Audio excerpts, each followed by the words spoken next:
நேரத்தை வந்திருக்கிறோம். இன்றைக்கி நம்ம மத்தியில் அருமையான தேவ மனிதர் ஐயா அருள்சாமி ஐயா அவர் மத்தியில் இருக்கிறாங்க. ஒவ்வொரு நாளும் என் மெசேஜ் கேட்டு நீங்கள் போர் அடிச்சுட்டு இருப்பீங்க. அதனால் இன்றைக்கி அருமையான தேவ மனிதர் அவர் மத்தியில் வந்திருக்கிறது ஒரு ரொம்ப பெரிய பாக்கியம். நல்ல வார்த்தைகளை கொடுக்கக்கூடிய தேவ மனிதர் அவர் கொய்த்து தேசத்தில் மிகப்பெரிய சபையை நடத்தி வந்து இன்னொருத்தர் கையில் அதை கொடுத்துருக்காங்க. நிறையா பேர் தொடர்ந்து நடத்திட்டு வராங்க. அருமையான அம்மா வந்திருக்காங்க. அதனால் கடவுள் ரெண்டு பேரையும் கடவுள் நம்ம சர்ச்சைக்கு கொண்டு வந்தது ரொம்ப மிகப்பெரிய ஒரு பாக்கியம். இந்த நேரத்தில் கூட ஐயா நிறைய இடத்துல ஊழியம் செய்கிறார். நிறையா ஊழியக்காரர்களுக்கு அவர் சப்போர்ட்டு நிறையா பண்ணிவிட்டு நிறைய ஊழியக்காரர்களுக்கு உதவி செய்து கொண்டிருக்கிறார். அந்த மாதிரி ஒரு தெய்வ மனிதர்கள் நம்ம தேசத்தில் இருப்பது பெரிய நமக்கு பாக்கியம். அதனால் இன்றைக்கு நம்மத்தில் அருமையான அருள்சாமி ஐயா நம்மத்தில் இருக்கிறார். அவர் வந்து தேவனுடைய வார்த்தை கொடுக்கும். நம்ம எல்லாம் கரங்களை தட்டி நம்ம உற்சாகத்தோடு நம்ம வரவேற்போம். நல்லா உற்சாகத்தோடு கரங்களை தட்டி நம்ம வரவேற்போம்.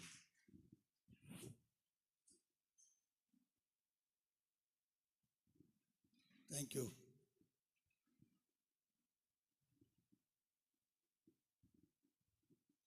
Hallelujah.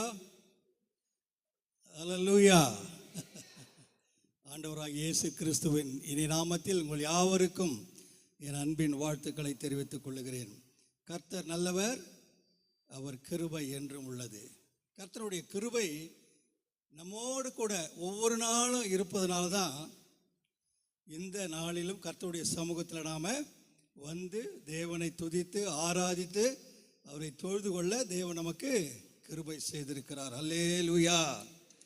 எனக்கு அன்பான சகோதரியே, அருமையான பாஸ்டர் ஜாய் பாஸ்டர் கர்த்தர் இந்த சபைக்கு கொடுத்துருக்கிறாரு. ஏன்னா நாங்கள் வரும்பொழுதெல்லாம் இந்த சபைக்கு வருவதுக்கு ரொம்ப இஷ்டம். ஏன்னா நாங்கள் குவைத்தில் ஒரு சபையை நடத்தினோம். அந்த சபையில் நாங்கள் எப்படி ஆராதிக்கிறோமோ அதே மாதிரி இங்கே ஆராதனை நடக்கும். நாங்கள் குவைட்டில் வந்த புதுசில் இங்கே தான் வருவோம் ரெகுலராக. அது மட்டுமல்ல, அதுக்கு பிறகு நிறைய ஊழியம் அங்கே அங்கேன்னு போகிறதுனால போன வாரம்லாம் மைக்கேல்புரத்துக்கு போயிருந்தேன். அது மாதிரி ஒரு வாரத்தில் ஒரு இடத்துல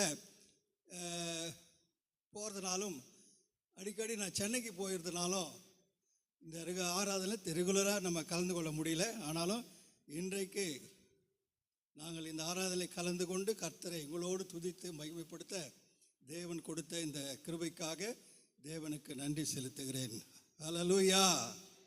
நம்முடைய தேவன் வெறுமையை ஆசீர்வாதமாக மாற்றுகிற தேவன்.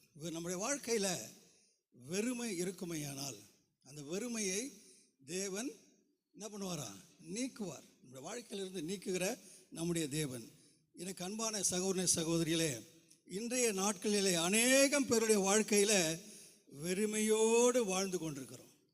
எல்லாம் இருக்குது, ஆனால் மனசில் என்ன இல்லை, ஒரு நிம்மதி இல்லை, ஒரு வெறுமை காணப்படுகின்றது. ஹல்லேலூயா. அது மட்டுமல்ல, வெறுமை என்பது ஒன்றும் இல்லாமல் எல்லாம் இருந்தும் சில நேரத்தில் ஒன்றுமே இல்லை என்பதை நாம் என்ன பண்ணுறோம்? உணர்கிறோம். ஆனால் தேவன் தம்முடைய ஜனங்களை ஒருபோதும் வெறுமாய் இருக்க விடுவது இல்லை. மறந்துடாதீங்க, நம்முடைய தேவன் ஒரு நாளும் தம்முடைய ஜனங்களை வெறுமையாக இருக்க விடுகிற தேவன் அல்ல. அல்லேலூயா. அது மட்டுமல்ல, இஸ்ரவேல் ஜனங்கள் எகிப்தின் அடிமைத்தனத்தில் இருந்தாங்க. எத்தனை வருஷம் இருந்தாங்க? Very good. யார் சொன்னது? 430 வருஷம். 400 வருஷம் வேதத்தில் 400 வருஷம் அடிமையாக இருந்தாங்க. ஆனால் இஸ்ரவேல் மோசே திரும்ப வந்து என்ன பண்ணுறாரு? அவங்க இந்த அடிமைத்தனத்திலிருந்து மீட்கும்போது 30 வருஷம் ஆகுதான். பார்த்தீங்களா? அவங்க எகிப்தை விட்டு வெளியே வரும்போது 430 வருஷத்தை என்ன பண்ணாங்க? அவங்க கடந்தாங்க என்று வேதம் சொல்லுகிறது. எனக்கு அன்பான சகோதரியே, இப்போ 430 வருஷம் ஒரு ஜனத்தொகை வாழுமையானால் கிட்டத்தட்ட அது 3, 4 இல்லை 5 தலைமுறை கூட இருக்கலாம். 5 தலைமுறையும் அப்படி எப்படி இருந்தாங்க இஸ்ரவேல் ஜனங்க? எகிப்தில் அடிமையாக இருந்தாங்க. ஒன்றுமே கிடையாது. தூங்கி ஏஞ்சா இருந்தது இரவு தூங்குற வரைக்கும் அவங்களுக்கு என்ன வேண்டு? கடினமான வேலை. எந்த விதமான ப்ரிவிலேஜும் எந்த விதமான சலுகையும் அவங்களுக்கு ஒன்றும் கிடையாது. அடிமை போலவே தான் வாழ்ந்தாங்க. அது மட்டும் இல்லை, அவங்க எல்லாவற்றையும் மறந்து போனாங்க. தாங்க அடிமை. ஏன்னா அவங்க கானான் தேசத்திலேருந்து எகிப்துக்கு வரும்போது எப்படி வந்தாங்க? ஆடு மாடோடு வந்தாங்க. ஆனால் இங்கே வந்து என்ன பண்ணாங்க? இந்த 400 வருஷத்தில் வெறும் அடிமையாகவே இருந்தாங்க. அடிமையாக மாறிட்டாங்க. அதே போல தான் அவங்க அடிமையாக இருந்தாலும் தேவன் அந்த பிள்ளைகளை, அது மட்டும் இல்லை, அந்த ராஜாவும் அந்த எகிப்து ஜனங்களும் அவர்கள் ஜீவனை கசப்பாக்கும்படியாக எல்லா வேலைகளும் மிகவும் கொடுமையாக நடத்தினாங்க. எப்படி நடத்தினாங்களா? அவங்க வாழ்க்கையே கசப்பாக போச்சு. ஏன் இனி நாம் வாழுறோம், இனி வாழறதை விட நாம் என்ன பண்ணலாம், சாகலாம் என்ற ஒரு கசப்பு, ஒரு வெறுப்பு, தங்கள் வாழ்க்கையை குறித்தே ஒரு வெறுப்பு அந்த மக்களுடைய வாழ்க்கையில் வந்து விட்டது என்று நாம் பார்க்கிறோம். இஸ்ரேல் ஜனங்கள் எகிப்து தேசத்தில் தங்களுக்கென்று எதனா சேர்த்து வச்சுக்க முடியுமா? அடிமைங்க, ஒன்றுமே சேர்த்து வைக்க முடியல இல்லைங்களா? ஒன்றுமே கிடையாது அவங்ககிட்ட, வெறுமையாகவே வாழ்ந்தாங்க. ஆனால் யாத்திராகமம் 3ஆம் அதிகாரம் 7 10 வசனங்கள் வாசிக்கலாம். யாத்திராகமம் 3ஆம் அதிகாரம். அப்பொழுது கர்த்தர் எகிப்தில் இருக்கிற என் ஜனத்தின் உபத்திரவத்தை நான் பார்க்கவே பார்த்து ஆலோட்டிகளின் நிமித்தம் அவர்கள் இடுகிற கூக்குரலை கேட்டேன். அவர்கள் படுகிற வேதனைகளையும் அறிந்திருக்கிறேன். அறிவேன். அவர்களை எகிப்தியரின் கைக்கு விடுதலையாக்கவும் அவர்களை அந்த தேசத்திலிருந்து நீக்கி கானானியரும் ஏத்தியரும் எமோரியரும் பெர்சியரும் ஏவியரும் எபூசியரும் இருக்கிற இடமாகிய பாலும் தேனும் ஓடுகிற நலமும் விசாலமுமான தேசத்தில் கொண்டு போய் சேர்க்கவும் இறங்கினேன். இப்பொழுதும் இஸ்ரவேல் புத்திரரின் கூக்குரல் என் சந்நிதியில் வந்து எட்டினது. எகிப்தியர் அவர்களை ஒடுக்குகிற ஒடுக்குதலையும் கண்டேன். எகிப்தியர் ஒடுக்குதலையும் கண்டேன் என்று சொல்றார். பார்த்தீங்களா? இப்போ எகிப்தில் இஸ்ரவேலுடைய ஜனங்களுடைய பாடு, கொடுமை எல்லாமே ரொம்ப அதிகமாக அவங்க தாங்க முடியாத, அவங்க வாழ்க்கையே ஒரு கசப்பாக போச்சு. இனி ஏன் நான் வாழறேன், எதுக்காக நான் வாழணும் அப்படி என்ற ஒரு நிலை அவர்களுக்குள்ள வந்தது நாம் பார்க்கின்றோம். அது மட்டுமல்ல, அப்போது நீங்கள் எகிப்தியர் என்ன பண்ணீங்க, கொள்ளையிடுவீங்க. பின்னால் வசனத்தில் தேவன் சொல்கிறாரு, யார்கிட்ட சொல்கிறாரு, மோசேகிட்ட சொல்கிறாரு, நீங்கள் என்ன பண்ணுவீங்க, எகிப்தியரை கொள்ளையிடுவீர்கள் என்று சொல்கிறாரு. அப்போ சொல்லும் பொழுது அது எப்படி நடக்கும் அப்படின்னு சொல்லிட்டு நம்ம பார்க்கலாம். ஆனால் இது எப்போ நடந்ததுன்னா பாருங்கள், யாத்திராகமும் 20-22 வாசிங்க. அதிலே ஆகையால் நான் என் கையை நீட்டி எகிப்தின் நடுவிலே நான் செய்யும் சகல வித அற்புதங்களாலும் அதை வாதிப்பேன். அதற்கு பின் அவன் உன்னை போகவிடான். அப்பொழுது இந்த ஜனங்களுக்கு எகிப்தியரின் கண்களில் தயவு கிடைக்க பண்ணுவேன். நீங்கள் போகும்போது வெறுமையாய் போவதில்லை. அல்லேலூயா. அடுத்த வசனத்தில் பார்க்கலாம். ஒவ்வொரு ஸ்திரியும் தன் தன் அயலானிடத்தில் தன் தன் வீட்டில் தங்குகின்றத்திலும் வெள்ளியுடைமைகளையும் பொன்னுடைமைகளையும் வஸ்திரங்களையும் கேட்டு வாங்குவான். அவைகளை உங்கள் குமாரருக்கும் உங்கள் குமாரர்களுக்கும் தரிப்பித்து எகிப்தியரை என்ன பண்ணுவீங்களா, கொள்ளையிடுவீர்கள். யாத்திராகமம் 12ஆம் அதிகாரம் எடுங்க. அதில் 35-36 வசனத்தை வாசிக்கலாம். ஏன்னா கர்த்தர் கொடுத்தார் மோசேக்கு இந்த வார்த்தையை. ஆனால் அது எப்போ நிறைவேறுது வாசிங்க. 12:35-36. மோசே சொல்லியிருந்தபடி இஸ்ரவேல் ஜனங்கள் எகிப்தியரிடத்தில் வெள்ளியுடைமைகளையும் பொன்னுடைமைகளையும் வஸ்திரங்களையும் கேட்டார்கள். கர்த்தர் ஜனங்களுக்கு எகிப்தியரின் கண்களில் தயவு கிடைக்கும்படி செய்ததினால் கேட்டதை அவர்களுக்கு கொடுத்தார்கள். இவ்விதமாய் அவர்கள் எகிப்தியரை கொள்ளையிட்டார்கள். அப்போ மோசேக்கு சொன்னார் எகிப்தியரை கொள்ளையிடுவாங்கன்னு சொன்னார் 3ஆம் அதிகாரத்தில். ஆனால் இந்த 12ஆம் அதிகாரத்தில் எகிப்தியரை என்ன பண்ணுவாங்க, அவங்க கொள்ளையிட்டாங்க. கொள்ளையிட்டு தேவனுடைய ஜனங்கள் எப்படி போனாங்களாம், வெள்ளியோடும் பொண்ணோடும் எல்லாவித ஆசீர்வாதத்தோடும் புறப்பட்டு போனாங்க. எனக்கு அன்பான சகோதரியே, தேவனுடைய பிள்ளைகளை தேவன் ஒரு நாளும் வெறுமையாக இருப்பதற்கு விடுகிற தேவன் அல்ல. அல்லேலூயா. எனக்கு அன்பானவர்களே, இன்றைக்கு இஸ்ரவேல் ஜனங்களின் வெறுமையை நீக்கி அவர்களை நிறைவாய் பெற்றுக்கொள்ளும்படி செய்த இஸ்ரவேலின் தேவன் இஸ்ரவேல் ஜனங்கள் என்ன பண்ணாரா, மகிழ பண்ணினார். சந்தோஷமாக தான் போனாங்க. அவங்க எகிப்தை விட்டு போகும்போது எப்படி போனாங்க, சந்தோஷமாக போனாங்க. ஒன்றும் இல்லாமல் இருந்தாங்க. எதுவுமே அவங்களால சேர்த்து வைக்க முடியல. ஆனால் எகிப்தை விட்டு அவங்க வெளியே போகும் பொழுது எப்படி போனாங்க? நிறைவான ஆசீர்வாதத்தோடு போனாங்க. அது மட்டுமல்ல, இன்றைக்கும் நம்முடைய வாழ்க்கையில் உள்ள சகல வறுமைகளையும் நீக்கி நம்மை நிறைவாக்கி மகிழ வைத்து கலிகூற பண்ணுகிற நம்முடைய தேவன். ஹல்லேலூயா, ஹல்லேலூயா. எத்தனை பேர் இதை விசுவாசிக்கிறீங்க? எத்தனை பேர் விசுவாசிக்கிறீங்க? நம்முடைய வாழ்க்கையில் காணப்படுகிற ஒவ்வொரு வெறுமையும் நம்முடைய தேவன் நீக்கி நம்மை ஆசீர்வதிப்பது மட்டுமல்ல, நிறைவாக்குவது மட்டுமல்ல, மகிழச் செய்கிற தேவனாக இருக்கிறார். ஹல்லேலூயா, ஹல்லேலூயா. நம்முடைய தேவன் நம்முடைய வெறுமையை நீக்கி மகிழச் செய்கிற தேவனாக இருக்கிறார். நம்முடைய வாழ்க்கையில் ஏன் வெறுமை ஏற்படுகிறது, ஏன் வெறுமை வருது என்று சற்று சில காரியங்களை பார்த்து நம்ம கடந்து நமக்கு செல்ல தேவன் நமக்கு கிருபை செய்வாராக. ஒழுங்கின்மை நம்முடைய வாழ்க்கையில் இருக்குமையானால் ஒரு நாளும் நம்முடைய வாழ்க்கையில் என்ன இருக்காது? நிறைவு இருக்காது. ஒழுங்கின்மை இல்லைங்களா? அப்போது ஒழுங்கின்மை ஆதியாகமம் 1 2 வசனத்தில் வாசிங்க. 1 வாசிங்க, 1 2 வாசிங்க. ஆதியிலே தேவன் வானத்தையும் பூமியையும் சிருஷ்டித்தார். தேவன் வானத்தையும் பூமியும் சிருஷ்டித்தார். பூமியானது ஒழுங்கின்மையும் வெறுமையுமாய் இருந்தது. ஆழத்தின் மேல் இருள் இருந்தது. தேவ ஆவியானவர் ஜலத்தின் மேல் அசைவாடி கொண்டிருந்தார். அதாவது பூமி ஒழுங்கின்மையாக இருந்தது. நம்முடைய ஒழுங்கின்மை நம்முடைய வாழ்க்கையில் வெறுமையும் இருளையும் உண்டாக்குமா? ஏன்னா இந்த பூமியில் ஒன்றுமே இல்லை இல்லையா? வெறுமையாக இருந்ததுனால இருள் இருந்தது. ஆனால் தேவனாகிய கர்த்தர் என்ன பண்ணார்?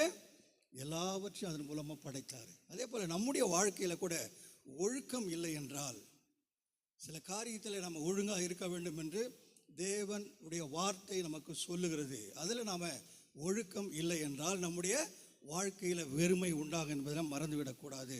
நம்முடைய ஒழுங்கின்மை நமக்கு வெறுமையும் இருளையும் உண்டாக்கும் என்பதை நாம் அறிந்து கொள்ள வேண்டும். வாழ்க்கையில் ஒழுங்கின்மையாக இருக்கும்பொழுது வாழ்க்கையில் வெறுமையாகத்தான் காணப்படும். ஆனால் கர்த்தருடைய காரியத்தில் நாம் எப்படி இருக்கணுமா? கர்த்தருடைய காரியத்தில் ஒழுங்காக இருக்கணும். மறந்துடாதீங்க. நம்ம தேவனுடைய பிள்ளைகள், விசுவாசிகள் கர்த்தருடைய காரியத்தில் எப்படி இருக்கணும்? ஒழுங்காக இருக்கணும். எப்படி இருக்கணும்? ஒழுங்காக இருக்கணும். சொல்லுங்கள் பார்க்கலாம். எப்படி நம்ம ஒழுங்காக இருக்கிறது? தேவனுடைய விசுவாசிகள் நாம் எப்படி ஒழுங்காக இருக்கணும்?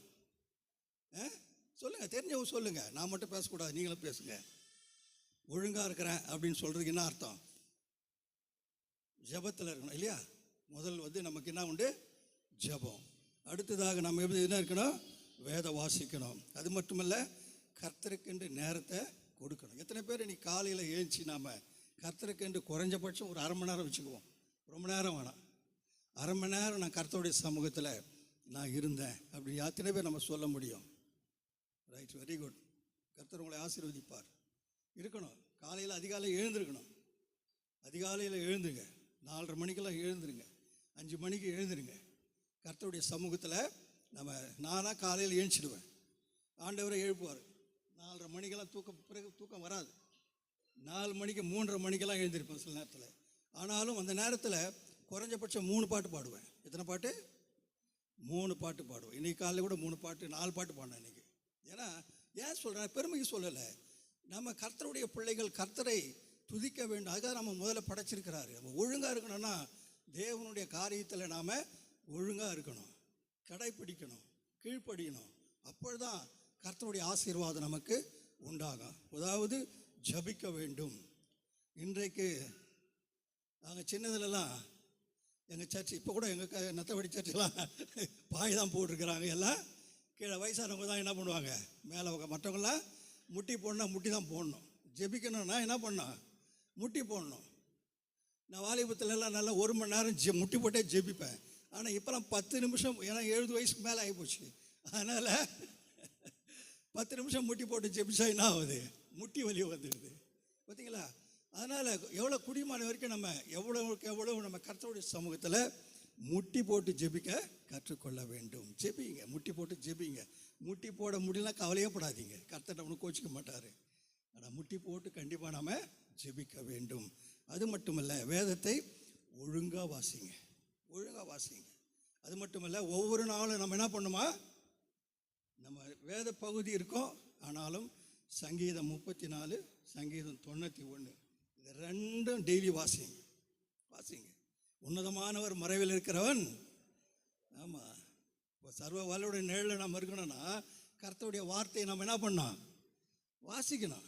வாசித்து அதன்படி நாம் அதை விசுவாசித்து அதுக்கு கீழ்ப்படியும் பொழுது தேவன் நமக்கு என்ன பண்ணுவார், அடைக்கலமாக இருப்பார். அது மட்டுமல்ல, உன் பக்கத்தில் 1000 பேரும் உன் வலதுபுறத்தில் 16 பேர் விழுந்தாலும் அது என்னது, உன்னை அணுகாது. அது மட்டுமல்ல, கர்த்தருக்கென்று வேத வாசிப்பது மட்டுமல்ல, கர்த்தருக்கென்று நேரத்தை நாம் செலவழிக்க வேண்டும், கர்த்தருடைய சமூகத்தில் நாம் செலவழிக்க வேண்டும். அது மட்டுமல்ல, என்ன ஒரு முக்கியமான காரியம், ஆலயத்துக்கு வர்றதுக்கு எப்படி வரணும், அது ஒழுங்கு. நான் சொல்கிறது, கர்த்தர் வெறுமையை நீக்கணும். நாம் என்ன பண்ணால் ஆலயத்துக்கு ஒழுங்காக வரணும். எல்லா நாளும் ஒன்று என்னால் ஏஞ்சி நடக்க முடியல அப்படின்னு ஒரு சுகவீனம் இருக்குந்தா வர முடியாது இல்லைங்களா. அல்லது ஏதாவது தவிர்க்க முடியாத ஒரு பிரயாணம் இல்லை காரியம் இருந்தால் நம்ம என்ன முடியாது, ஆலயத்துக்கு வர முடியாது. ஆனால் மற்ற நேரத்தில் நம்ம எல்லாம் என்ன பண்ண முடியும், ஆலயத்துக்கு நாம் வர முடியும். ஆகவே ஆலயத்துக்கு ஒழுங்காக வரணுமா. தேவன் இதெல்லாம் நம்ம இடத்துலேருந்து ஒழுக்கத்தை எதிர்பார்க்கின்றார். ஹல்லேலூயா, ஹல்லேலூயா. ஆலயத்துக்கு சரியான நேரத்தில் போகிறோமா. ஆலயம் தொடங்கி 9 மணிக்குன்னா, நானே லேட்டாக தான் வந்தேன், ஏன்னா ஆட்டோ லேட்டாக வந்தது. நாங்கள் வரணும் ஆட்டோ புக் பண்ணியிருந்தோம், அதனால் ஆட்டோ லேட்டாக வந்ததுனால எங்களுக்கு டைமுக்கு வர முடியல. குடிமான வரைக்கும் எந்த ஆலயத்துக்கு போனாலும் அந்த 10 மணிக்கு அங்கே போயிடணும். அதுதான் என்னுடைய வாஞ்சை எப்போவுமே.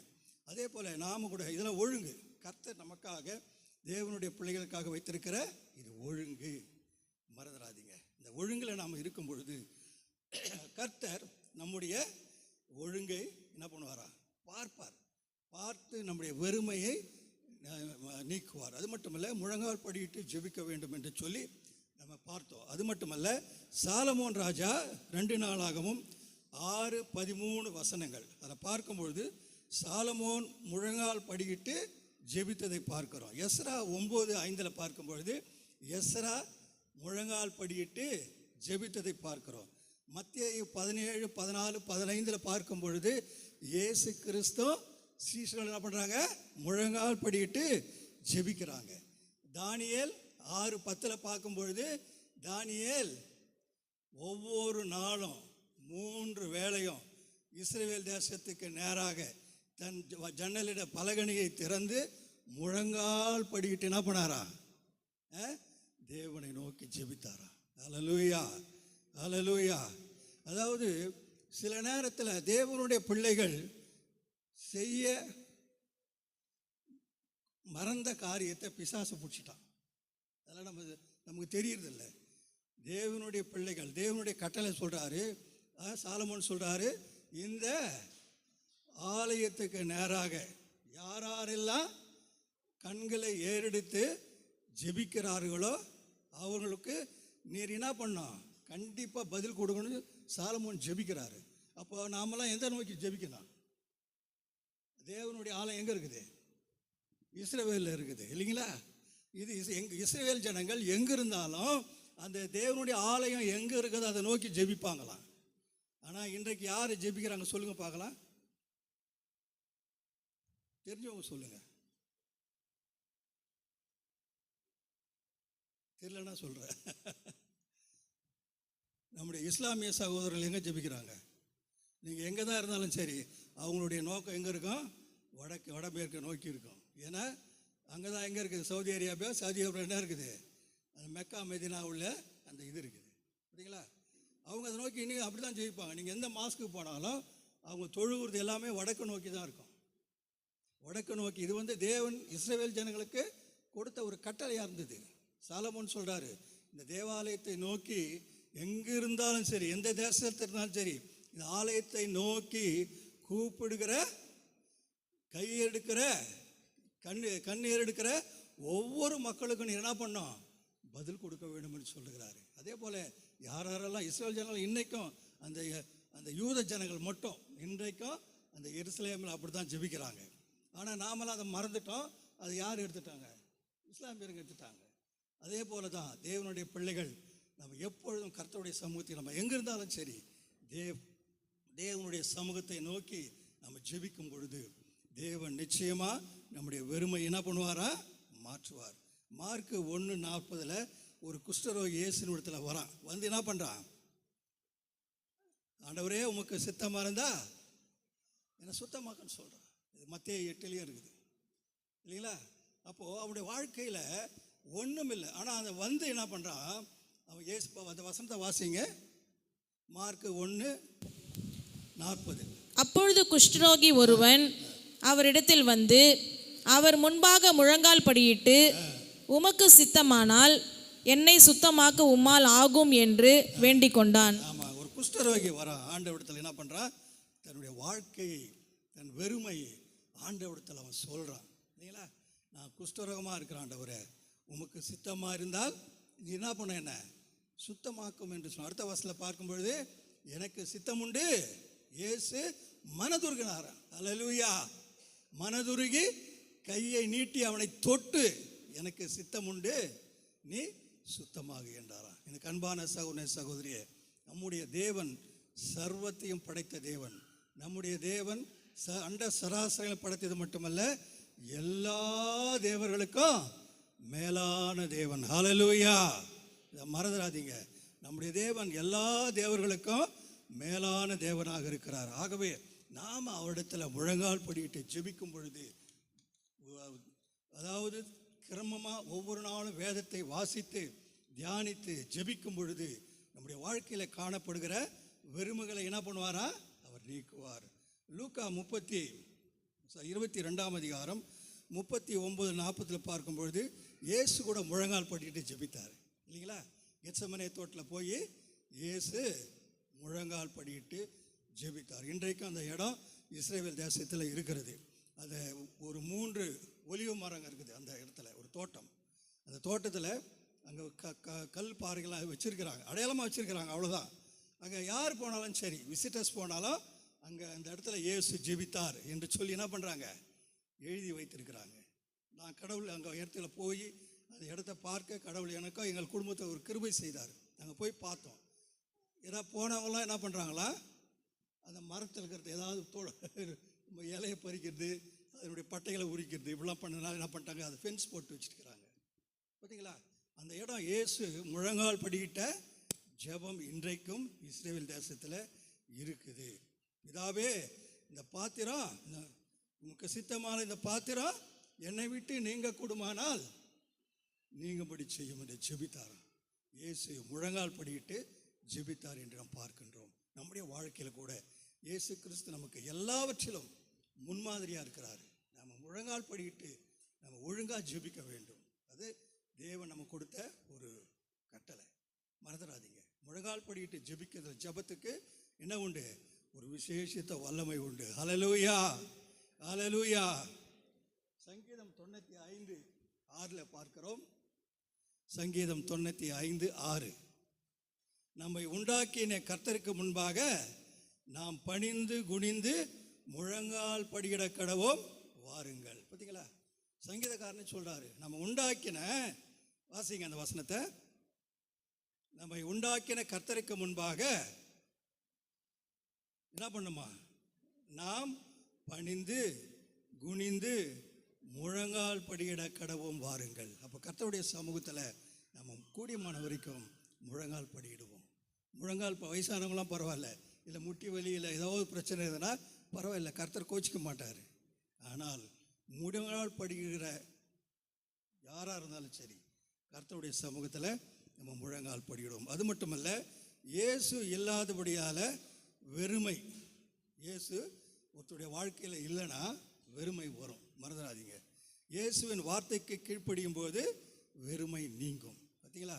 லூக்கா 5:1-7 வாசிக்கலாம். லூக்கா 5:1-7 வாசிங்க.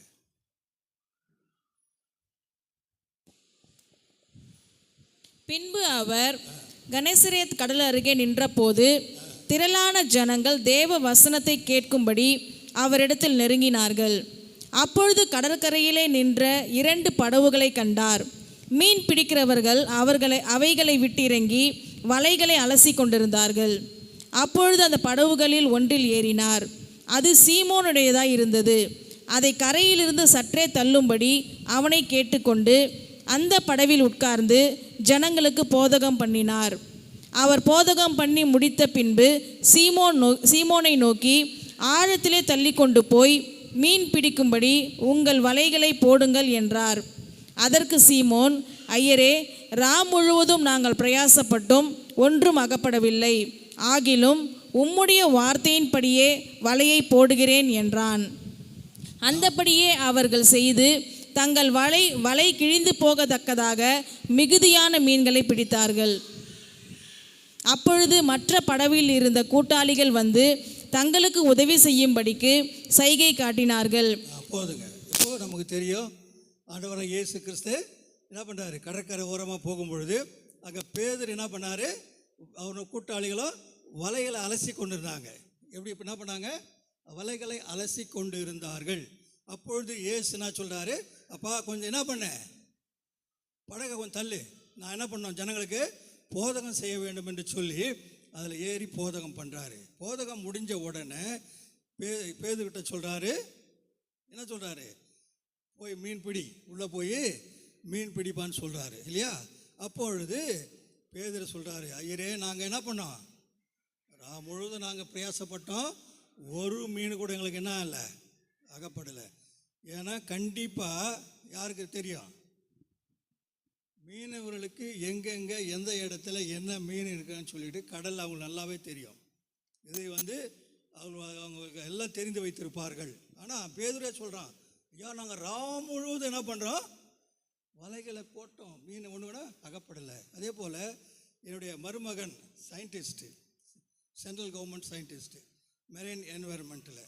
அப்போது அவங்க ஆஃபீஸுக்கு ஒரு தடவை அங்கே போகும்பொழுது அங்கே பலவிதமான மீன்கள், இதோட பெரிய ஹால் இருக்குது, அதில் மீன், நண்டு, மற்ற எல்லா கடல் வகை வளர்க்குறாங்க. ஆக டெம்பரேச்சர் வச்சுருக்கிறாங்க. அந்த டெம்பரேச்சரை வச்சு எந்த டெம்பரேச்சரில் அதிகமாக உடனே என்ன பண்ணுது, பெருக்கமாகுது அப்படி கண்டுபிடிச்சி அது கடலில் எந்தெந்த இடத்துல என்ன டெம்பரேச்சர் இருக்குது, எங்கே என்ன மீன் கிடைக்கும் அப்படின்னு சொல்லி அவங்க இதை எழுதுகிறாங்க. எழுதி சென்ட்ரல் கவர்மெண்ட்டுக்கு அனுப்புகிறாங்க. அப்போ அதை போய் நான் பார்க்கும்போது எனக்கே ஒரு ஆச்சரியமாக இருந்தது. நம்ம ஜனங்களே இப்படி செய்யும்பொழுது அந்த காலத்தில் இப்போ மீன் பிடிக்கிறவங்களுக்கு என்ன தெரிஞ்சிருக்கோம், நிச்சயமாக தெரிஞ்சிருக்கும் எங்கே என்ன இடத்துல எந்த மீன். ஆனால் பேதுரு சொல்கிறாரு, யார் முழுவதும் என்ன பண்ணோம், பிரயாசப்பட்டோம், ஒன்று கூட அடப்பில்லை, ஆனால் உம்முடைய வார்த்தையின்படியே என்ன பண்ணுறேன், வலையை போடுகிறேன். எப்படி இந்த விசுவாசம் அவனுக்கு வந்து சொல்லுங்கள் பார்க்கலாம், தெரிஞ்சவங்க சொல்லுங்கள். பேதுரு முதல்ல ஒன்றும் அகப்படலன்னு சொன்னான். ஆனாலும் இயேசு சொன்ன பிறகு என்ன பண்ணுறேன், உம்முடைய வார்த்தையின்படியே வலையை போடுறேன் அப்படின்னு சொல்கிறேன். எப்படி இவனுக்கு இந்த விசுவாசம் வந்து, முதல்ல விசுவாசம் முழுவதும் நாங்கள் ஒன்றும் அகப்படல அப்படின்னு சொல்கிறான், பிரயாசப்பட்டோம், ஒன்றும் அகப்படல. ஆனால் இப்போ நான் சொல்கிறேன், இயேசு சொன்ன உடனே போய் வலையை போடுறேன். எனக்கு இந்த விசுவாசம் எப்படி வந்தது சொல்லுங்கள் பார்க்கலாம், தெரிஞ்சவங்க சொல்லுங்கள். நான் மட்டும் பேசக்கூடாது, நீங்களும் பேசணும்.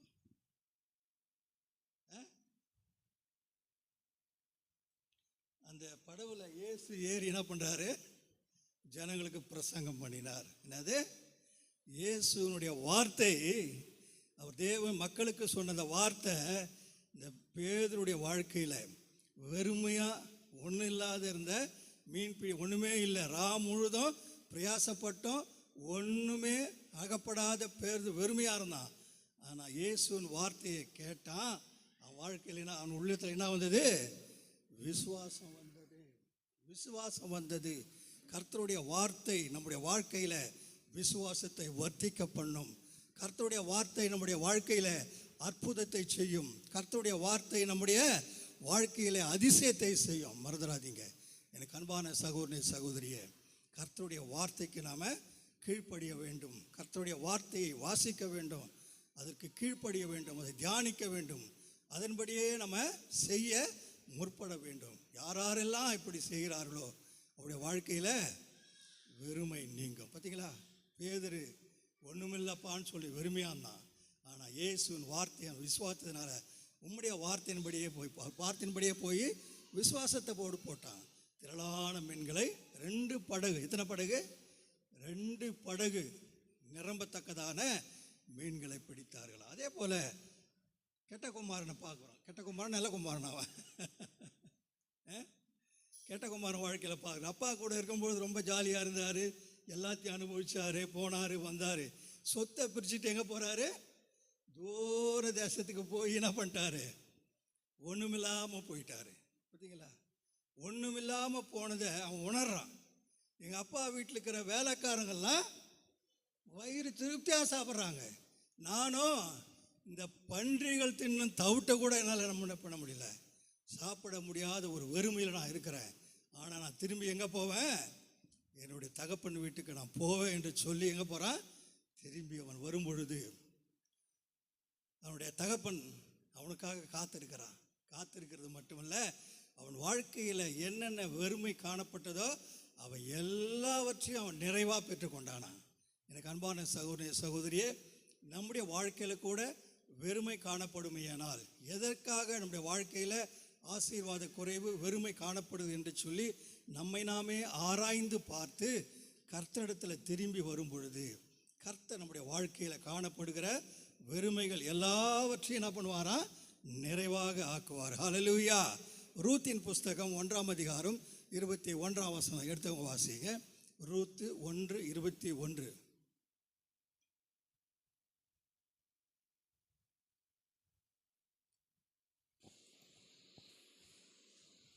நான் நிறை உள்ளவளாய் போனேன், கர்த்தர் என்னை வெறுமையாய் திரும்பி வர பண்ணினார். கர்த்தர் என்னை சிறுமைப்படுத்தி சர்வ வல்லவர் என்னை கிளேசப்படுத்தி இருக்கையில் நீங்கள் என்னை நகோமி என்பானேன் என்றாள். அதாவது முதல் வசனம் வாசிங்க. 1ஆம் அதிகாரம் ரூத்து புஸ்தகம் 1ஆம் அதிகாரம் முதல் வசனம் வாசிங்க. 1-2 வாசிங்க.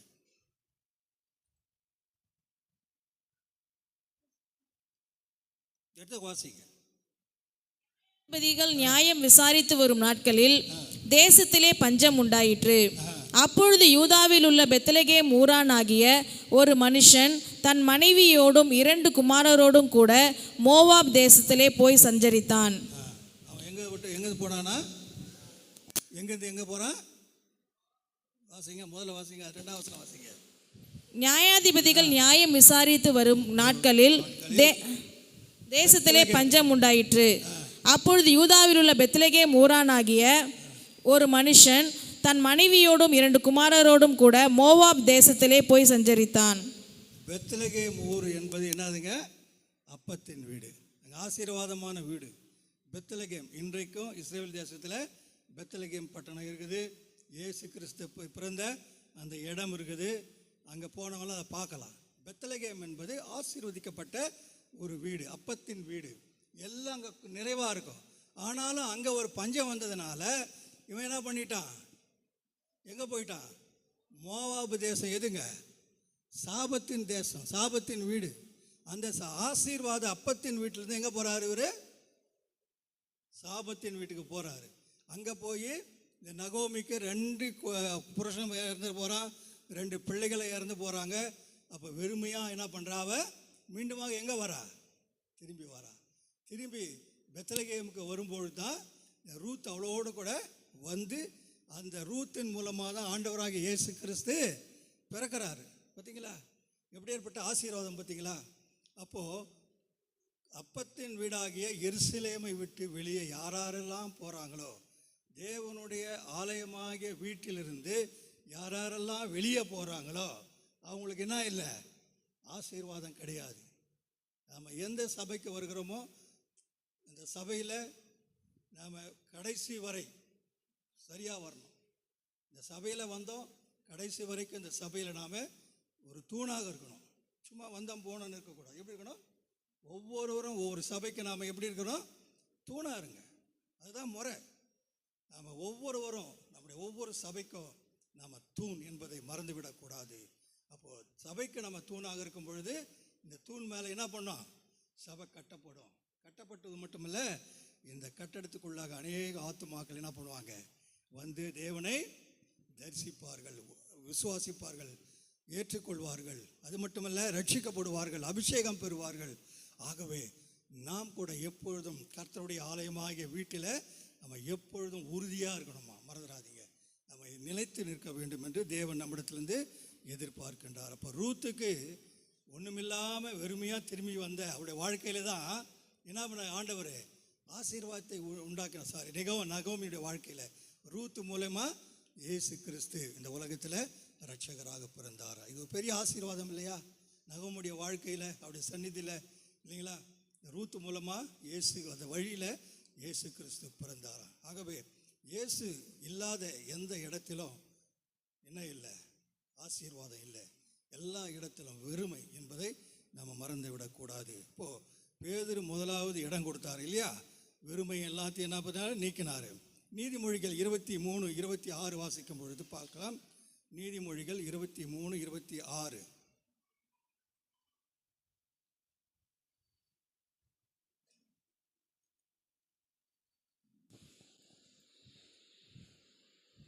என் மகனே, உன் இருதயத்தை எனக்கு தா, உன் கண்கள் என் வழிகளை நோக்குவதாக.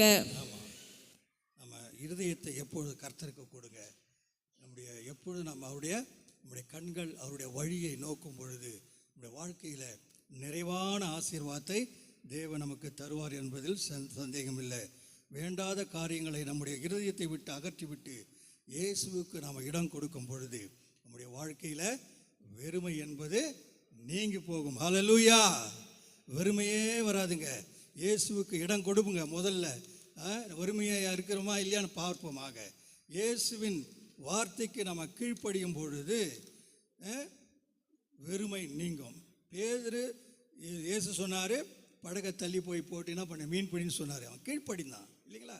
அவன் கீழ்ப்படிந்தனால நிறைவான ஆசீர்வாதத்தை பெற்றுக்கொண்டான். நம்முடைய வாழ்க்கையில் கூட நம்முடைய வாழ்க்கையில் உள்ள வெறுமையான நிலையை நீக்கி கர்த்தர் நம்மை நிறைவாக ஆசீர்வதிக்க வேண்டுமானால் நம்ம செய்ய வேண்டிய காரியங்கள் என்னன்னா, முதலாவது நம்மிடத்தில் காணப்படுகிற ஒழுங்கின்மை. என்னது? ஒழுங்கின்மை. அது என்ன பண்ணுமா? நீக்கி போட வேண்டும். ஒழுங்காக ஜெபிக்கணும், ஒழுங்காக வேதம் வாசிக்கணும், ஒழுங்காக வேதத்தை தியானம் பண்ணணும், ஒழுங்காக ஆலயத்துக்கு வரணும், ஒழுங்காக சபையின் காரியங்களை பங்கு பெற வேண்டும். இதெல்லாம் ஒழுங்கு, சபை ஒழுங்குங்க. அப்போது நாம் இப்படி வாசிக்கும் பொழுது தேவன் அதிகமாக நம்ம என்ன பண்ணுவாரா? ஆசீர்வதிப்பார். நம் வாழ்க்கையில் முழுமையாக இயேசுவுக்கு இடம் கொடுக்கும் பொழுது நம்முடைய வாழ்க்கையில் வெறுமை நீங்கி போகும். இயேசுவின் வார்த்தையை கேட்க வேண்டும். கேட்டு இயேசு என்ன சொல்லுகிறாரோ அவர் சொல்லுகிறபடி கீழ்ப்படிந்து நம்ம செயல்பட வேண்டும். ஏன்னா ஒவ்வொரு நாளும் கர்த்தருடைய வார்த்தையை நம்ம வாசிக்கும் பொழுதோ அல்லது கர்த்தருடைய தாசர்கள் கர்த்தருடைய வார்த்தையை சொல்லும் பொழுதோ தேவன் அந்த வார்த்தையின் மூலமாக நம்மோடு பேசுவார். அந்த வார்த்தைக்கு நம்ம என்ன பண்ணணுமா? கீழ்ப்படிய வேண்டும்.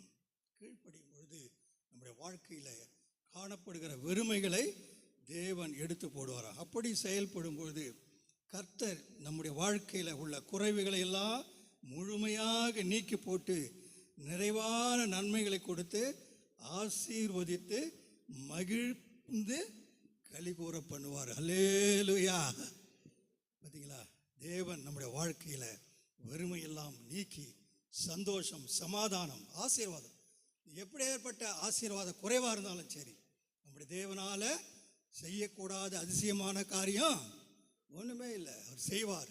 அவருடைய வார்த்தைக்கும் அவருடைய கட்டளைக்கும் நம்ம கீழ்ப்படியும் பொழுது நிச்சயமாக தேவன் நம்மை ஆசீர்வதித்து நம்முடைய வாழ்க்கையில் காணப்படுகிற வெறுமைகளை நீக்கி நிறைவான ஆசீர்வாதத்தோடு, அந்த ஆசீர்வாதம் எப்படி இருக்குன்னா, கர்த்தருடைய ஆசீர்வாதம் சொல்லுங்கள் எப்படி இருக்கும்?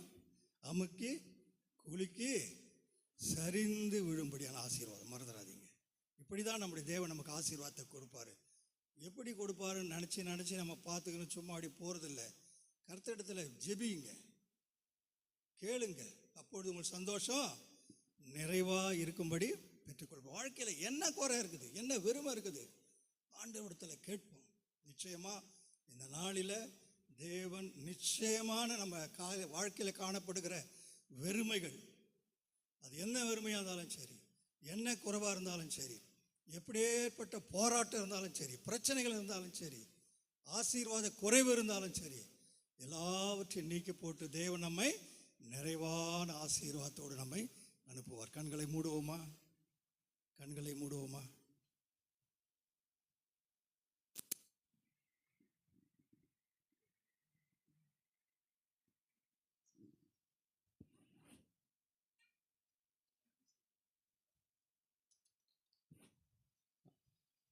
அந்த அருமையான தேவனுடைய வார்த்தையை பாச கொடுத்தார். அவருக்கு ஒரு கையில் தட்டலாமா? கையில் நல்லா உற்சாகத்தோடு அவர் கையில் தட்டி நம்ம ரெண்டு செலுத்துவோம். அருமையான கடவுளுடைய வார்த்தைகள் எப்படிங்க? வெறுமை, எல்லா விதமான வெறுமையை அவர் நிறைவாக மாற்றுகிற நல்ல தகப்பன் நம்ம கூட இருக்கிறார். அருமையாக ஓவரால் பார்த்தீங்கன்னா நம்ம வாழ்க்கையில் ஜெபம் பண்ணால் கண்டிப்பாக அற்புதத்தை கர்த்தர் செய்கிற தேவனாக இருக்கிறார். எப்படி ஜெபம் பண்ணணும்னு சொன்னார் பாஸ்டர்? எப்படி பண்ணணுமா? சில பேர் படுத்துன்னு தான் ஜெபம் பண்ணுறாங்க பாருங்க. அவர் யூ ஃபாதர் அப்படின்னு சொல்லிட்டு எல்லாம் படுத்துக்கிட்டு அவரை கையை விட்டு ரொம்ப பிஸியாக இருக்க ஐயா அப்படின்னு சொல்லிட்டு சின்ன வாலி பசங்க தான் பாருங்கள், படுத்துன்னு அப்படி ஜெபம் பண்ணுறது. டைம் இல்லை ஆண்டவரே, அப்படியே படுத்துக்கிட்டே மட்டும் ஜெபம் பண்ணுறாண்டவனே அப்படின்னு சொல்லிட்டு அப்படியே படுத்துக்கிட்டே ஜெபம் பண்ணுறாங்க சில பேர். இப்போ இந்த காலத்து பசங்க அப்படி இருக்கிறாங்க. சில பேர் முட்டி போட்டு நல்லா நெடு முட்டி போட்டு என்ன பண்ணுறாங்க, ஜெபம் பண்ணுறாங்க. அதனால் பாருங்கள், கடவுள் உண்மையிலே ஒரு நல்ல தேவனுடைய வார்த்தை. ஓவரால் நான் எடுத்த அந்த மெசேஜ் ஜெபத்து குறித்தும் நான் நிறைவான பலன் கத்த தருவார்ன்றதை ஐயா எல்லாத்தையும் கோட் பண்ணி அப்படியே கொண்டு வந்துட்டாரு. அமெரிக்க தேசத்தில் ஒரு பாஸ்டர், அவர் ஃபேமிலியில் பார்த்தீங்கன்னா அந்த பையன் ஸ்கூலுக்கு போயிட்டு வந்தாராம். ஸ்கூலுக்கு போயிட்டு வரும்போது அவர் ஊழியக்காரர் சொல்கிறார், எங்கள் அப்பா பாஸ்டர், நான் இப்போ ஊழியக்காரருங்க, ஆனால் ஸ்கூலுக்கு போயிட்டு வந்து ஃப்ரிட்ஜை திறந்து பார்த்தேன், ஃப்ரிட்ஜில் ஒன்றுமே இல்லை, தண்ணி பாட்டில் தவிர வேறு எதுவுமே இல்லை, வாட்டர் பாட்டில் குடிக்கிற தண்ணி தவிர வேறு எதுவுமே அங்கே ஃப்ரிட்ஜில் இல்லைப்பா. எங்கள் அப்பாட்டையும் அம்மாட்டையும் கேட்டேன், எதுவுமே இல்லையாப்பா, பசிக்குது எனக்கு, என்ன வேணுமே அப்படின்னு சொல்லும்போது, இல்லை கர்த்தர் நம்ம கண்டிப்பாக செய்வார்ப்பா, கர்த்தர் நமக்கு கண்டிப்பாக தருவார், நம்முடைய பலன் நிறைவாய் வரும், நம்முடைய ஆதாரம் யார், நம்முடைய சோர்ஸ் யார், கர்த்தர், அவர் கண்டிப்பாக நமக்கு செய்வார்ப்பா அப்படின்னு சொல்லி ஜெபம் பண்ணாராம். திருப்பி வந்துட்டு திறந்து பார்த்தோன்னா ஒன்றும் வரலையாப்பா அப்படின்னு திறந்து பார்த்து ஃப்ரிட்ஜ் உடனே வந்துருன்னு சொல்லிட்டு பார்த்தா ஒன்றும் இல்லையா பாருங்க. அடுத்த நிமிஷம் வீட்டில் யாரோ ஒரு காலிங் பில் அடிக்கிற சவுண்டு கிடச்சான். கொஞ்சம் நேரம் பொறுத்து காலிங் பில் சவுண்டு கிடச்சான். திறந்து பார்த்தா ஒரு மிகப்பெரிய ஸ்டோர்ஸ் ஃபுல்லாக, பேகு ஃபுல்லாக ஸ்டோரை வாங்கிட்டு எடுத்துட்டு வீட்டில் கொடுத்தோம். என்னன்னு தெரியல, நான் எனக்கு ஸ்டோர் வாங்கினேன், ஆண்டவர் எனக்கு பேசினார் உங்களுக்கு வாங்கி கொடுக்கணும்னு சொல்லி. யாருக்கு? உங்களுக்கு வாங்கி கொடுக்கணும் கடவுள் பேசினார்னா அன்றைக்கி வீடியோ ரொம்ப போச்சு, அந்த மாதமே ஃபுல்லாக ரொம்ப போச்சான் பாருங்க. நீங்கள் ஜெபம் பண்ணீங்கன்னா உங்கள் வாழ்க்கையில் கர்த்தர் நிறைவான பலனை கர்த்தர் தந்து உங்களை ஆசீர்வதிப்பார். ஒரு அம்மா பைபிள் காலேஜ் நடத்துகிற அந்த அம்மா வீட்டில் போகும்போது சாப்பாடு இல்லை, நடத்திட்டு வந்துட்டாங்க, ஊழியர் செஞ்சுட்டு நடத்திட்டு வரும்போது சாப்பாடு இல்லை, ஆண்டவரே எனக்கு பசி எடுக்குது, என்ன பண்ண தெரில அப்படின்னு சொல்லும்போது, அப்போ ஆண்டவர் சொன்னாரா, நீ எழுந்து போயிட்டு இந்த சூப்பர் மார்க்கெட்டில் போயிட்டு நீ போய் என்ன பண்ணு, உனக்கு என்னென்ன தேவை எல்லாத்தையும் லிஸ்ட் எடுத்து வாங்கு, எவ்வளோ வேணுமோ அவ்வளோ வாங்கிக்கோமா அப்படின்னு சொன்னார். எல்லாம் அந்த அம்மா லிஸ்ட் எடுத்துகிட்டு போய் வாங்குறாங்க. ஆனால் கையில் காசு கிடையாது, ஃபுல் லிஸ்ட்டு போய் வாங்குறாங்க பாரு. வாங்கி முடிச்சுட்டு ஆண்டவர் சொன்னாராம், இந்த 7வது கவுண்டரில் போய் நில்லுன்னாராம். எத்தனை கவுண்டரு? 7வது கவுண்டரில் போய் நில்லு அப்படின்னு சொன்னாராம். இந்த அம்மா நிற்கிறாங்க. முடிஞ்ச போனால் இந்த 6வது கவுண்டரில் ஃப்ரீ ஆகிடுச்சு, இங்கே வாங்க கூப்பிட்றாங்க. இந்த அம்மா போகலான்னு சொல்லி போகும்போது கத்த சொன்னாராம், உன்னை எந்த கவுண்டரில் நீங்கள் சொன்னேன்? 7வது கவுண்டர். அங்கேயே நில்லு, வேறு கவுண்டரில் நீ போகக்கூடாது, அங்கேயே நில்லு. அதுலேயும் லஞ்சு பிரேக் விட்டாங்கள பாருங்கள். இவங்க அந்த அம்மா நிற்கிறாங்க, நான் கையில் காசு இல்லை, லக்கேஜ் ஃபுல்லாக இருக்குது, ஆண்டவரே நிற்கிறேன், எனக்கு எப்படியோ ஒரு அற்புதத்தை செய்வேன், நீங்கள் சொல்லிட்டு நிற்கிறேன் சொல்லும்போது லஞ்சுக்கு பிறகு ஒரு அனௌன்ஸ்மெண்ட் வந்துச்சான். என்ன வந்துச்சான்? இந்த சூப்பர் மார்க்கெட் தொடங்கி 7 வருஷம் ஆச்சு, அதனால் இவங்க எல்லாம் போயிட்டாங்க, நம்ம மட்டும் தான் நிற்கிறாங்க கவுண்டரில். சூப்பர் மார்க்கெட் தொடங்கி 7 வருஷம் ஆயிடுச்சு. மெசேஜ் காலையிலே வர வேண்டிய மெசேஜ் ரொம்ப காலதாமதமாகி இப்போ மதியம் வந்திருக்குது. இந்த 7வது கவுண்டரில் ஃபஸ்ட்டு நிற்கிற அத்தனை பேருக்கும் பொருள் இலவசம். அத்தனை பேருக்கும் இந்த 7வது கவுண்டரில் இருக்கிற முதல் ஆளுக்கு வாங்கின அத்தனை பொருளும் இலவசம் அப்படின்னு சொல்லிட்டு அந்த உண்மை நடந்த சாட்சி பாருங்க, சொல்கிறாங்க ஃபுல் இலவசம். எந்த சூப்பர் மார்க்கெட் பாஸே நான் போய் நிற்கிறேன்னு கேட்காதீங்க. அதனால் அந்த சூப்பர் மார்க்கெட் பாருங்கள், அற்புதமாக கடவுள் என்ன பண்ணுற காரியத்தை வாய்க்க பண்ணுறார். சொல்ல கடவுள் என் கூட இருக்கும்போது ஜெபம் பண்ணால் நீங்கள் குறைவே படமாட்டீர்கள். நம்புறீங்களாங்க? எல்லாம் எழுந்து நிற்போம். பாஸ்டர் ஒரு பாட்டு பாட சொன்னார். இந்த பாட்டு, உன்னை அதிசயம் காண செய்வேன், அற்புதம் கண்டிடுவா. இந்த பாட்டு நம்ம பாடி நம்ம ஆண்டவர் நன்றி செலுத்தேன். Thank you Jesus. சீமன் உன்னை அதிசயம் காண செய்வேன், நீ அற்புதம் கண்டிடுவாய். உன்னை அதிசயம் காண செய்வேன், நீ அற்புதம் கண்டிடுவாய். அதிசயம் காண செய்வேன், நீ அற்புதம் கண்டிடுவாய். அதிசயம் காண செய்வேன். வழி திறக்க சொல்லாமா? வழி திறக்கும், அதிசயம் நடத்திடுவேன். செங்கடலும் பிளந்தே வழி விடுமே. வழி திறக்கும், வழி திறக்கும், அதிசயம் நடத்திடுமே. செங்கடலும் பிளந்தே வழி விடுமே. தடைகள் எல்லாம் தகர்ந்து போகுமே. தடைகள் அப்பா, தடைகள் எல்லாம் தகர்ந்து போகுமே. இடர்கள் எல்லாம் மறைந்திடுமே.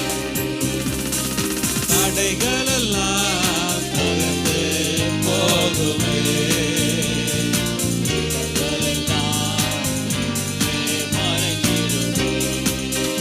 உன்னை அதிசயம் காண செய்வேன், நீ அற்புதம் கண்டிடுவாய். உன்னை அதிசயம் காண செய்வேன், நீ அற்புதம் கண்டிடுவாய். குறைகள் எல்லாம் சொல்லாமா? குறைகள் எல்லாம் நிறைவாக்கும் அதிசயமே. இறை மகனா இயேசுவா நடந்திடுமே. குறைகள் எல்லாம் நிறைவாக்கும் அதிசயமே. இறை மகனா இயேசுவா நடந்திடுமே. வாதையெல்லாம் மறைந்து போகுமே. வாதையெல்லாம் பா, வாதையெல்லாம் மறைந்து போகுமே. வாதையெல்லாம்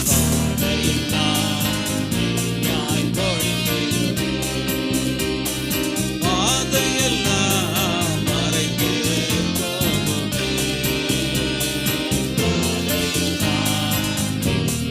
போகுமே. உன்னை அதிசயம் வா, அதிசயம் காண செய்வேன், நீ அற்புதம் கண்டிடுவாய். உன்னை அதிசயம் காண செய்வேன், நீ அற்புதம் கண்டிடுவாய். எல்லாம் நல்லா கைகளை தட்டி, நான் காலை நேரத்தில் வந்திருக்கிறேன், நான் வெறுமையாய் போக மாட்டேன்ப்பா. என்னை நிறைவான பலனை தருகிற தேவன் எனக்கு கூட இருக்கும் பொழுது எனக்குள்ள இருக்கிற ஒழுங்கின்மை எல்லாம் மாத்தினா கர்த்தர் நிறைவான வாழ்க்கையை தந்து ஆசீர்வதிப்பா. இதெல்லாம் ஒழுங்கினமா இருக்கிறது யோசிச்சு பாருங்க. எல்லா ஒழுங்கினத்தை நான் சரி செய்யும் போது கர்த்தர் எனக்கு நிறைவான வாழ்க்கையை தந்து நிறைவான பலனை தந்து கர்த்தர் ஆசீர்வதிப்பா. நான் ஒரு நாள் யாருக்கு முன்பாக தலை குனிந்து கை கட்டி நிற்பது பதில் சொல்வதில்லை. கர்த்தருக்கு முன்பாக நீங்க முழங்கால் படிட்டு ஜெபம் பண்ணீங்கன்னா யாருக்கு முன்பாக நீ கை நீட்ட தேவையில்லை. காசு கொடுக்கணும் கை நீட்ட தேவையில்லை. நீங்க கர்த்தருக்கு நேராக கையை உயர்த்திட்டீங்கன்னா நீங்க போய் யாருக்கும் ஆண்டவரே என் தேவை இருக்கிறது எனக்கு கடன் கொடுங்கன்னு சொல்லி எந்த மனுஷனே நீங்க கையை நீட்டி காசு வாங்க தேவையில்லை. கர்த்தருக்கு முன்பாக உங்களை கைகளை உயர்த்தினபடியினால் ஆபிரகாம் சொல்கிறாரு, என் கைகளை நான் உயர்த்தி விட்டேன், வானத்தையும் பூமியும் உண்டாக்கின கர்த்தரிடத்திலிருந்து எனக்கு ஒத்தாசை வரும். அவர் சொல்றாரு, இந்த வானத்தையும் பூமியும் உண்டாக்கின கர்த்தர் எனக்கு உதவி செய்வார். ஒரு வாரனுடைய சரட்டையாகி நான் ஓட்ட வாங்க மாட்டேன். என் கையை கர்த்தருக்கு நேராக உயர்த்தி விட்டேன். அல்லேலூயா. தாவீது சொல்றாரு, எனக்கு ஒத்தாசை வரும் பருவதற்கு நேராக என் கண்களை ஏறெடுக்கிறேன். வானத்தையும் பூமியும் உண்டாக்கின கர்த்தரிடத்தில் எனக்கு ஒத்தாசை வரும். எல்லாம் சொல்லாம, எனக்கு ஒத்தாசை என் தேவை கர்த்தரிடத்தில் வரும். மனுஷன் இடத்துலப்பா, மனுஷன் இடத்துல நம்பி போவதில்லை. கர்த்தாவே என் தேவையை சந்திக்கிற யெகோவா ஈரே. ஆபிரகாம் சொல்றாரு, கர்த்தர் பார்த்து கொள்வார். கர்த்தர் அந்த இடத்துக்கு இந்நாள் வரைக்கும் அந்த பேர் வந்தது. ஏனென்றால் கர்த்தர் பார்த்து கொள்வார், கர்த்தர் தேவையை சந்திப்பார், கர்த்தர் எனக்கு நன்மை செய்வார், கர்த்தர் என்னுடைய தேவையை முன்னறிந்து ஏற்கனவே அவர் ரெடி பண்ணி வைத்திருக்கிறார். யெகோவா ஈரே, யெகோவா ஈரே என்ற அந்த பேர் எனக்காக ஏற்கனவே கர்த்தர் எல்லாவற்றையும் ஆயத்தம் பண்ணி ரெடியா வைத்திருக்கிறார். சாத்தான் பல வேளைகள் நம்ம ஜெபம் பண்ணாம போகும்போது நமக்கு வைத்திருக்கிற ஆசீர்வாதத்தை வழியை மாத்திடுறான், வேற வழியில விட்டுறான், வேற வழியில போயிடுறோம். ஆனால் உங்களுக்கான சரியான வழியில கர்த்தர் ஆசீர்வாதத்தை வைத்திருக்கிறார். அந்த வழியில உங்களை கொண்டு போகும்படி கர்த்தர் விரும்புகிறார். நாம் தேவையில்லாத வழியில போயிடுறோம், தேவையில்லாத வாழ்க்கையை போயிடுறோம், தேவையில்லாத வாழ்க்கையை சூஸ் பண்ணிடுறோம், தேவையில்லாத காரியத்தை சூஸ் பண்ணிடுறோம், தேவையில்லாத கடவுளுக்கு பிரியமில்லாத வேற ட்ராக்ல போயிடுறோம். நம்முடைய ஆசீர்வாதத்தை எல்லாம் இழந்து போயிடும். சரியான வழியை தேர்ந்தெடுத்து கர்த்தருடைய வழியில நீங்க போகும்போது உங்களுக்கான சரியான ஆசீர்வாதங்களுக்காக காத்திருக்கிறது. நன்றி அப்பா. இங்க வந்து ஒவ்வொருத்தருக்கா ஜெபிக்கிறோம், ஆசீர்வதிக்கிறோம். கண்மணி போல பாதுகாத்து கொள்ளுங்கப்பா, கண்மணி போல பாதுகாத்து கொள்ளுங்கப்பா. தொடர்ந்து வழி நடத்துங்க, பலப்படுத்த இயேசுவின் நாமத்தால் ஜெபிக்கிறோம் எங்கள் நல்ல தகப்பனே, ஆமென். என் ஆத்துமாவே கர்த்தரை ஸ்தோத்திரே, என் முழுமே அவருடைய பரிசுத்த நாமத்தை ஸ்தோத்திரே. என் ஆத்துமாவே கர்த்தரை ஸ்தோத்திரே. கர்த்தர் செய்த சகல உபகாரங்களையும் மறவாதே. ஆமென். கர்த்தராகிய இயேசு கிறிஸ்துவின் கிருபையும் பிதாவாகிய தேவனுடைய அன்பும் பரிசுத்த ஆவியானுடைய அந்நிய ஐக்கியமும் சுகமும் சந்தோஷம் விசேஷமாக இங்கே வந்திருக்கிற ஒவ்வொருத்தரோடும் கூட இருப்பதாக. ஆமென், ஆமென். நம்ம ஒரு பாடலை பாடும்போது நம்ம எல்லாம் கடந்து செல்வோம். கர்த்தர் உங்களை ஆசீர்வதிப்பாராக. காற்றுமில்ல மழையுமில்ல, ஆனாலும் வாய்க்கால நிரப்பினீரே. காற்றுமில்ல மழையுமில்ல, ஆனாலும் வாய்க்கால நிரப்பினீரே. வார்த்தையினா நீ சொன்னதெல்லாம், வார்த்தையினா நீ சொன்னதெல்லாம், கரங்களினா தட்டி நன்றி நன்றி சொல்வோம் உயிருள்ளவரை. நன்றி நன்றி சொல்வோம் உயிர்